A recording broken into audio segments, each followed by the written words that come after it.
ভালো শট খেলেছেন, 4 হওয়ার সম্ভাবনা আছে কিন্তু না, মিসফিল।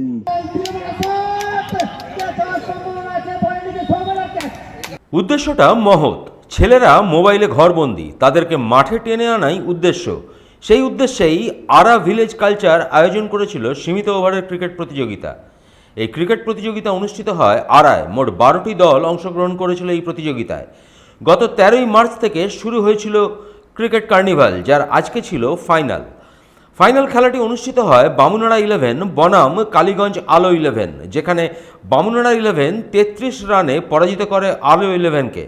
মাত্র 23 বলে 75 রান করে ম্যান অব দ্য ম্যাচ হন রাজা বাউরি। ম্যান অব দ্য টুর্নামেন্টের পুরস্কার সৌমেন মণ্ডল পেয়েছেন। চ্যাম্পিয়ন দল পুরস্কার মূল্য হিসেবে পেয়েছে 12,000 টাকা ও ট্রফি। রানার্স আপ পেয়েছে 9,000 টাকা ও ট্রফি।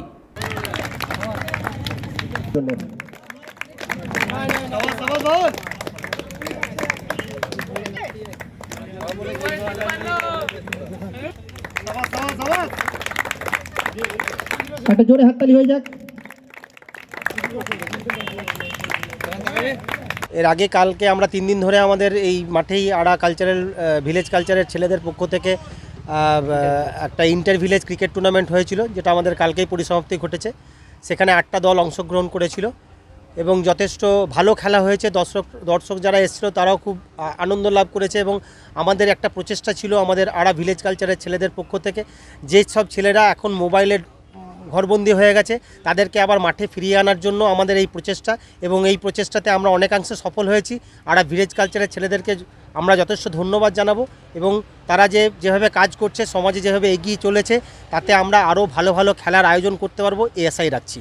ফাইনালটা বাকি ছিল, যেটা আজকে আমরা অনুষ্ঠিত করলাম এবং সেখানে আপনার বামুনাড়া 11 এবং কালীগঞ্জ আলো একাদশের মধ্যে খেলা হলো। তার মধ্যে বামুনাড়া 11 33 রানে জয়লাভ করলো। সমরেন্দ্র দাস, 99 নিউজ বাংলা, দুর্গাপুর।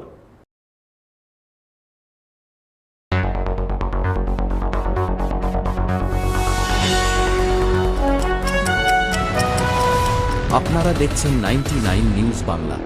বদলাবো আমরা।